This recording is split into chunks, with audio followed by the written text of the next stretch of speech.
Coucou. Alors, c'est ma première vidéo. Donc vous allez entendre beaucoup des voilà. Donc vous êtes prévenus. Donc il y en a beaucoup, ils me demandent waouh, comment on fait là pour faire les backgrounds et tout, comment tu fais pour faire tes dessins. Alors on va faire simple. Voilà, j'ai pris celui-là. Hop, c'était le long panel là. Il avait l'air de vous plaire. Donc j'ai utilisé comme exemple. Donc je vais enlever tous mes filtres qui se baladent. Il y en a certains, je sais même plus ce que c'était, comme je renomme pas bien. Hop, ensuite l'autre, donc on enlève juste ça, le line j'en aurais besoin. Et on va enlever tout ça. Il y a du monde là. Hop. Ah oui, ça c'est ma sauvegarde du bateau. Donc là, bon déjà j'avais commencé par faire un petit dégradé de ciel. Après j'avais un brush de nuages où j'avais fait le truc clair. Par-dessus, voilà, j'avais mis la densité pour faire des petites couleurs et le noir. Ça on avait des nuages bien orageux. Et bien sûr, la foudre, hein, parce que sinon, un ciel de tempête sans la foudre, c'est pas grand-chose. Après, il y en avait beaucoup qui me disaient, pour l'eau.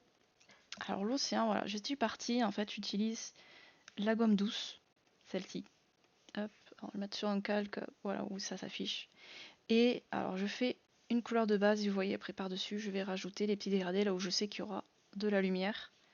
Et le blanc, pareil, le blanc avec un petit dégradé de bleu sur les fonds. Si j'enlevais le texte, peut-être aussi, ce serait pas mal. Hop, voilà. On y va un tout petit peu mieux, parce qu'il y a quand même beaucoup de calque. Donc par-dessus, il y a le motif de l'eau qui s'affiche pas, je sais pas pourquoi. Allons la terre. Bizarre. Un double. Ah si, c'est parce que ça doit être qu'à certains endroits. Oui, voilà. C'est parce qu'il est qu'à certains endroits en fait. Et l'autre motif. Alors ça, hop, j'utilise un brush que je dois avoir par ici, élément ou pas, je sais plus où il est quelque part, non plutôt dans la scène peut-être. C'est ça qui est compliqué, voilà, c'est des vagues en fait, c'est un petit brush de vagues qui permet d'avoir ce petit dégradé d'eau. Donc préparer motif, là c'est juste un calque de lumière crue qui me permet de faire l'ombrage. Je travaille en lumière crue, pas en produit, je trouve que ça rend mieux par rapport, comme je fais beaucoup de dégradés comme ça là au pinceau sur le flat color, je trouve que le lumière crue conserve un peu mieux la luminosité qu'il y a dessous. Et ensuite, les ombres portées. Hein. On va essayer de dézoomer un peu. Hop, voilà, pour voir. Voilà. Les ombres portées du dragon, du pic et du pic. Sachant que ma lumière vient des éclairs, donc un peu derrière. Ensuite, j'ai XN, mon petit dragon. Voilà. Donc flat color, voilà à quoi ça ressemble. C'est vraiment, je vais faire la couleur de base, mais par-dessus chaque couleur, je rajoute souvent des dégradés pour donner un peu vie. C'est rapide en plus. Ça donne beaucoup de profondeur à un dessin et c'est super rapide. Vous prenez ce pinceau là, vous avez cette couleur, vous la sélectionnez avec le lasso. Manque de peau, je suis pas sur bon calque, donc ça fait n'importe quoi. Voilà, vous la sélectionnez à lasso, bien sûr, du coup il y a déjà la lumière, donc là il a du mal. Et quand j'ai sélectionné ma couleur, avec mon petit aéro là, je rajoute des petits trucs, ça met un peu de profondeur déjà sans avoir même de calque d'ombre. Donc là après voilà, il y a le calque d'ombre, donc en lumière crue toujours. Voilà, je trouve que du coup, on voit mieux le petit dégradé, là, il y est toujours, quoi, qui est dessous. Par-dessus, je rajoute la lumière. Donc ça, c'est la radiosité. Je trouve que ça ajoute beaucoup sur un dessin. Bon, un webtoon, je le fais pas sur toutes les cases, parce que ça prend du temps, quand même. De chaque fois rajouter un petit calque avec le lasso, parce que je fais les ombres au lasso et tout, mais bon, faut le faire. Et ensuite, pareil, la lumière, de l'autre côté. Un peu de densité pour ajouter sur ça. Alors, densité éclat. Parce que du coup, ça rajoute vraiment... ça marche bien si vous avez vraiment des lumières, on va dire, pétantes, quoi. Là, par exemple, les éclairs, donc je veux vraiment que ça brille. Et ensuite, désolé, je sais pas du tout si on l'entend en fond ou pas. J'ai ma fille qui joue et qui hurle derrière. J'espère qu'on l'entend pas. Je verrai au montage. Ensuite, les pics rocheux, pareil, dégradé, on rajoute la lumière crue pour l'ombre, un peu de lumière crue en plus, manière d'ajouter un peu plus de profondeur. La radiosité, hop, de l'eau, un peu bleutée. Et bon, là, c'est parce qu'on le voit pas, parce que j'ai pas mis, c'est dessus en fait. Les cas de la foudre. Hop, voilà, parce qu'il y a la foudre qui passe, donc j'ai rajouté un peu d'éclat. Hop, par-dessus. Et ensuite le bateau, alors lui c'est le plus simple, c'est mon modèle 3D que j'ai travaillé sur Snaptoon et que j'ai importé. Bon, bien sûr que j'ai après redécoupé pour que la vague passe devant, qu'il soit là. Et par-dessus, hop, un peu de radiosité pour le coller un peu mieux dans le fond. Donc tout ça, c'était mon truc de colo. Je mets toujours avec un petit auto-action que j'ai pour colorier le line. Voilà, comme ça, il est moins... je trouve ça... ça fait moins noir, quoi. C'est logique, il est coloré. Voilà. Donc ça, c'est parce que voilà, après j'ai ajouté des flous, donc j'ai dû fusionner tout ça là. Je voulais pas le perdre, donc je l'ai gardé. C'est ma base sauvegarde. Hop, mais j'ai fait voilà une fusion de tous ces calques parce que je voulais en fait juste rendre ça flou. Et comme une idiote, j'ai fait mon line et ma colo sur les mêmes calques, donc je pouvais pas le séparer. Donc le seul moyen qui me restait, c'était d'avoir une image en JPEG et de le flouter. Donc c'est pour ça que voilà, j'ai une fusion floue. C'est stupide, j'aurais dû y penser plus tôt. Donc voilà, quand vous faites des grands panels comme ça, ou même des panels, vous savez qu'il y a un élément qui est en premier plan que vous voulez flouter, pensez à le faire sur des calques à part.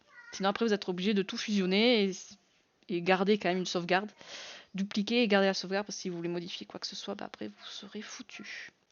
Et vous aurez plus qu'à pleurer. Ensuite, là, sur ces calques là, c'est juste voilà, le petit boom pour mon bateau qui s'échoue. Les débris, parce que bon, il se casse un peu le pauvre. Ensuite, là, j'ai juste rajouté un petit effet. Hop, raté. J'ai beaucoup hésité à le laisser, puis bon, finalement, je l'ai laissé. Ça fait une petite transition. Il y a de l'eau qui passe devant, c'est pas non plus. Là, c'est l'éclat de l'eau, hop, sur les vagues, ça rajoute un petit truc. J'en ai rajouté autour du dragon parce qu'il est censé voilà, sortir de l'eau. Donc après coup, je me dis que j'aurais dû faire un peu plus d'eau qui fait ce mouvement parce que l'eau le suit en fait dans le mouvement. Mais bon, voilà, c'est une erreur que j'ai faite, voilà. Que j'aurais dû mieux dessiner l'eau. Bon, RIP, comme on dit. Bon, là, voilà, j'avais affiché la foudre. Donc ça, en fait, dessous, c'est pour ajouter un petit effet encore pour que la foudre soit plus lumineuse. Voilà, ça ajoute un petit effet lumineux. Donc tout ce qui est effet lumineux, désolé, je le fais toujours en densité éclat. À une période, j'utilisais ajout éclat, mais l'ajout éclat, il va avoir tendance à tout blanchir. Que la densité éclat va vraiment garder, je trouve, la couleur. La couleur tout en rajoutant ce côté pétant. Ensuite, la pluie, forcément, c'est la tempête, il pleut. Donc là, c'est pareil, hein, la pluie, je me suis pas amusée à faire chaque trait. Hein. Sur Clip Studio, sur les assets, vous pouvez, si vous regardez tous les jours, il y a des gens en fait qui mettent des brushes très très bien en gratuit. Et passer 2 jours, en fait, il est pas en payant. Donc si vous suivez ces gens, c'est pas gentil, j'essaie de dire ça, de vous prévenir, parce que du coup, les pauvres, ils vont jamais vendre.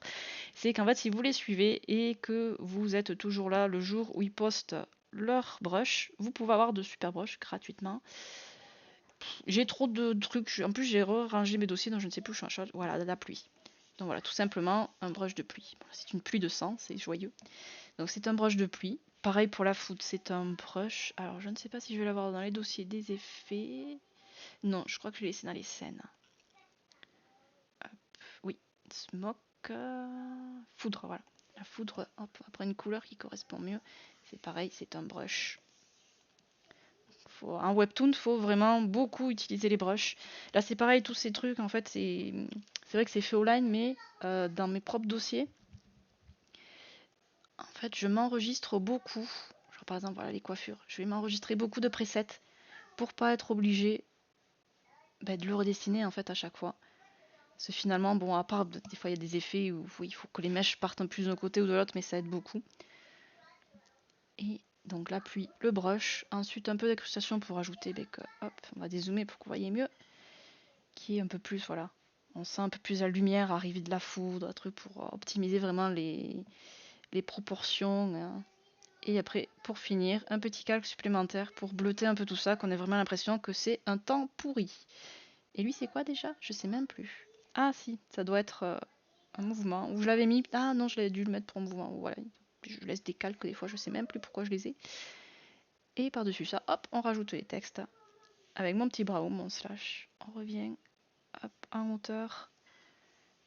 Et voilà, nous avons... Après, on peut faire ça aussi. Il y en a qui ne connaissent pas. C'est super pratique. Ça vous donne la taille d'un écran. Donc, pour vos lecteurs, pour vous assurer que vos cases, par exemple la case et les bulles, sont bien dans un écran de téléphone. Voilà, comme ça, vous voyez vraiment ce que le lecteur va voir en scrollant sur son téléphone. Donc on voit bien qu'il voit, hop, le bateau qui s'échoue, il descend, il veut savoir ce qui se passe. Il y a le pic justement flou qui fait une coupure temporelle, et là, le dragon qui sort de l'eau. Et voilà, on a fini la case. C'est bleu parce que voilà, si vous cliquez, en fait, ça délimite la case. C'est bien, des fois, c'est un peu embêtant. Hop, et voilà. Donc, un long panel. Voilà. Bon, ça, c'est un panel qui va me prendre facilement 3-4 heures. Mais alors, il fait 3 cases après. Donc, ça reste legit de faire 3 heures pour 3 cases, on va dire. Donc, voilà. Vous avez vu les calques et comment je monte ce genre de panel. Voilà. J'espère qu'il n'y a pas trop eu de E et tout. Merci d'avoir regardé.